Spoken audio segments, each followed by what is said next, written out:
evening. Had some stuff I was thinking about. I felt like just sharing it to people. I'm prepping for the night. Gonna get some sourdough waffles or pancakes ready for tomorrow. But anyway, I was gonna talk about some things that came on my mind, just about life in general, right? So we all have things that we take and we invest in ourselves, right? We take time to learn things, to read, to research, to figure things out. And sometimes when we know something and we know it, we let insecurity get in our way. There's people we can bless with knowledge we have, information we have, processes, tools, systems, leadership, organizational, development, marketing, just all kinds of stuff. There's things that we know. Like, for example, myself, right? I know something about family. I know something about relationships, marriage, kids. Next year it'll be 10 years. My wife and I have been married. We have 4 kids. 8, 5, 3, and almost 1. Through the time that we've had kids, we know something about taking care of finances and being fiscally responsible. How else do we feed 4 mouths in ourselves and manage to make it through? Also through the time we've had numerous medical bills for bed rest, for pregnancy, for midwifery care, for times I was laid off from my jobs.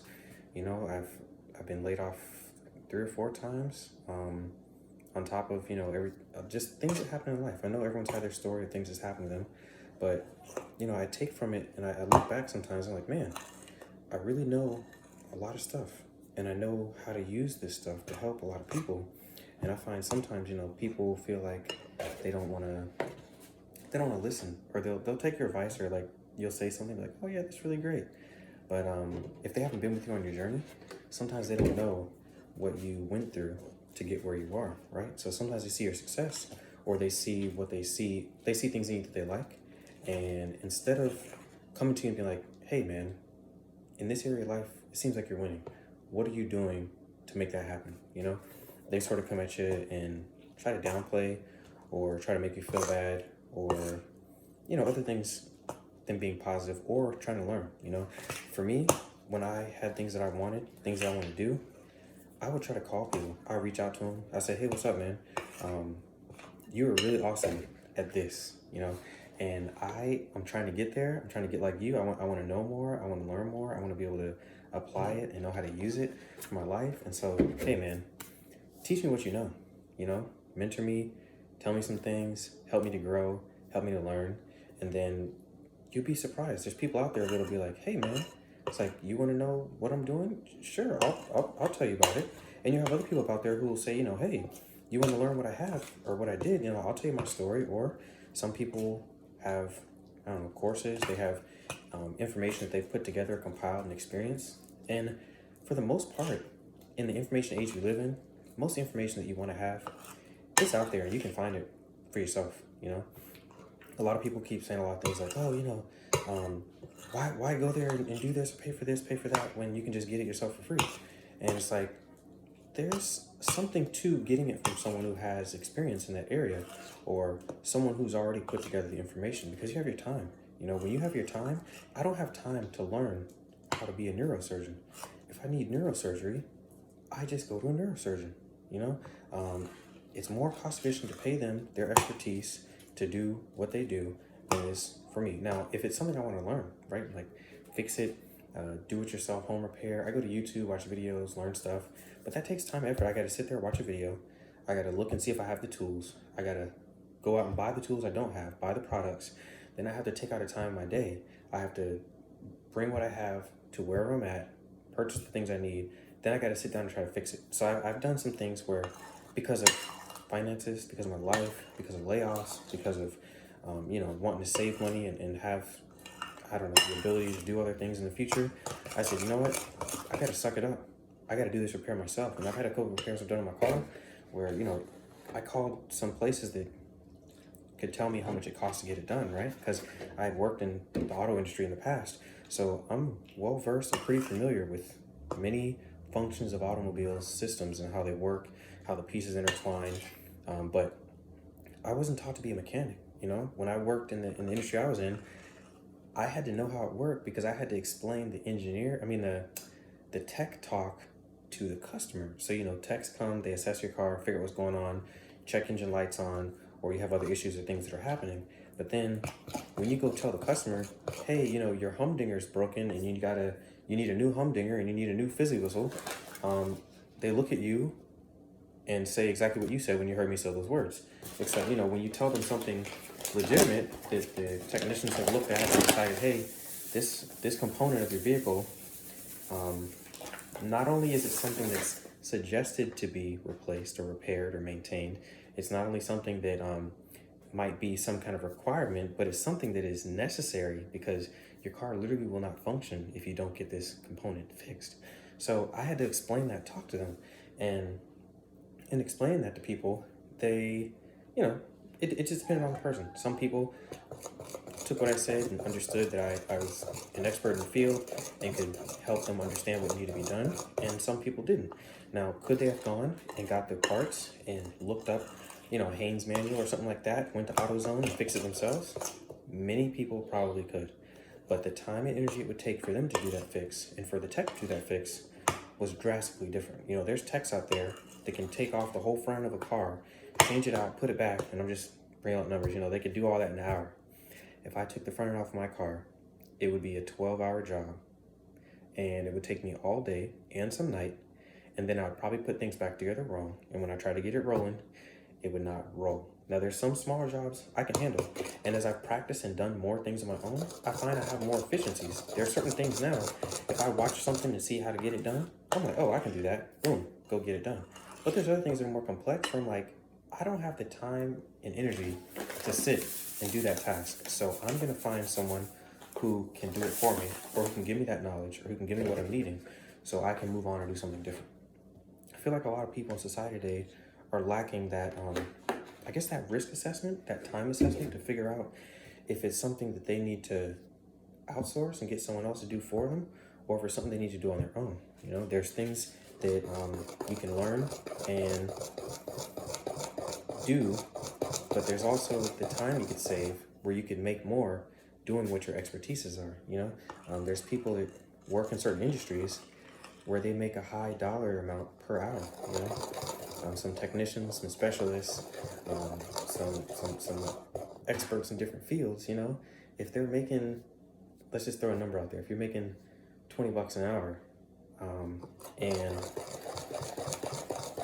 to pay someone to do a task for you is gonna cost, you know, $5 an hour, $10 an hour, it's less expensive and more cost beneficial for you to just work another hour and make 20 than to spend an hour doing some task you could pay someone else to do for 5. And this is even something I've had some struggle with, you know, because we have businesses, and in all my businesses, I've been a solopreneur. I have been going out, doing the work, doing the marketing, putting together spreadsheets, putting together analysis, getting funding, reinvesting in the company, doing everything to make it work. And I'm like, it's just a lot. Now, the reason I hadn't ventured out and got help is because I was nervous about getting help. I was insecure about it. I was like, well, what if this happens? What if that happens? What if they don't do things the way I want it done? I don't like this and I don't like that. And then I got to not work with them. And I was like, you know what? I'm getting to a point where it's above me now. It's above me now. I'm going to do my due diligence to vet people, talk to them, get who I need in my corner, and then I'm going to go to work. And we're going to make things happen. I'm going to find people that can do things to make my life more efficient so I can start doing the things that I not only have passion for, but have an extreme knowledge base and expertise that I can really help people out. Because it is more efficient for me to be able to help you or other people than it is to sit here and do all these tasks that are behind the scenes work that aren't putting a product or a service or a message out to people that can use it to benefit them in their lives. So that's one thing that I'm working on, and it's something that I'm going to tell other people too. You know, do that interpersonal assessment. Figure out if what you're doing is worth your time, and if you could be doing more, reaching the people that you can reach, because that's where we're going to be in life. You know, that's part of why, you know, we work towards getting financially free. Because if I'm financially free, not only do I not have a in the back of my head, you know, sort of message telling me to sell so I make more money to do something to help someone, but I can help them with a truly genuine open heart, because I'm not doing it because I need whatever they might pay for that service or my time, but I'm doing it because I have a passion for it. And then there's some things, there's a value that people attribute to things when they pay for it. When they don't pay for it, I've given out a lot of free information and materials for quite some time, and I have seen a very small return on what I've given out to people for free. My wife and I've had information about um, midwifery care in the birthing community, and home birth and natural birth. We had 4 kids. We had them all at home. We had midwives. She had no epidurals. We took care of everything. Literally, 2 of our kids, 3 of our kids, we had on our bed, and 1 child we had in the tub as a water birth.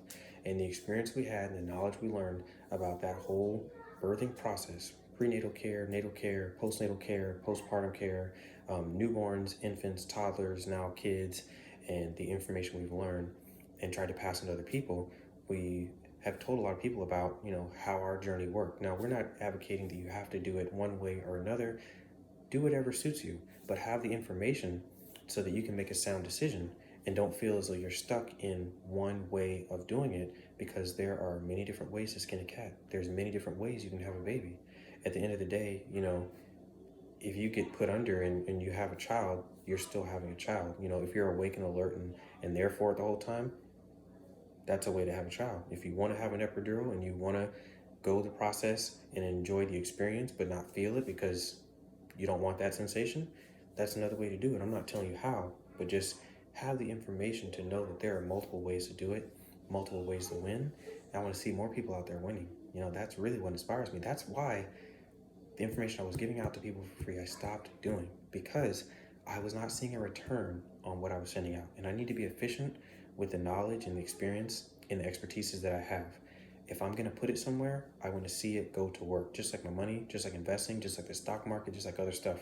When I put something somewhere, my time, my energy, my effort, I want to see a return. The return doesn't have to come back to me directly, but I want to see whoever I'm depositing into grow. If I'm depositing into people and they're not growing, that's a waste of my time. There's no sense talking to people on and giving them solid gold information if it's falling on deaf ears. And there's a lot of people out there who complain about not succeeding, about not having success, about not reaching their goals, about not crushing it and not winning. And then they have information, they have resources, they have tools and stuff I try to give people to tell them, hey, do this, hey, do that. I still do tell people about organizations, about grants, about places that they can go and seek out free information and resources. But I don't give them to them directly anymore. I make them put in the legwork to take a couple steps on their own to then do it. Because some people, if they take those steps, they're dedicated and committed. There's a higher likelihood that they're going to take that information, run with it, and I'm going to see future success. And it's not success I'm getting, it's just the good feeling on the inside that you gave somebody something that was a benefit to them, that helped them get to where they wanted to be, and they were able to grow from it. That's what I like to see.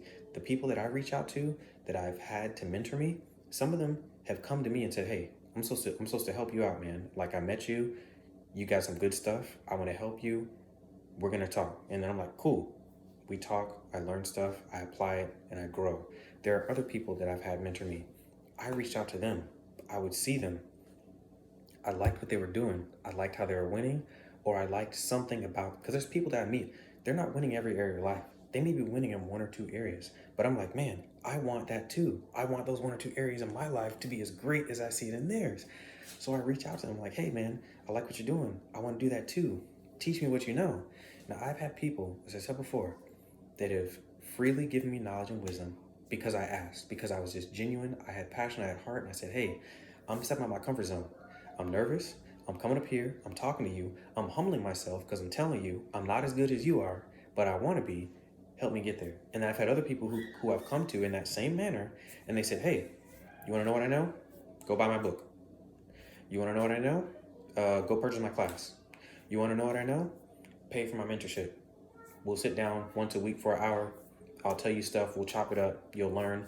I'll give you some nuggets, but you gotta pay for it, and then show me you really want it, and I'll give it to you.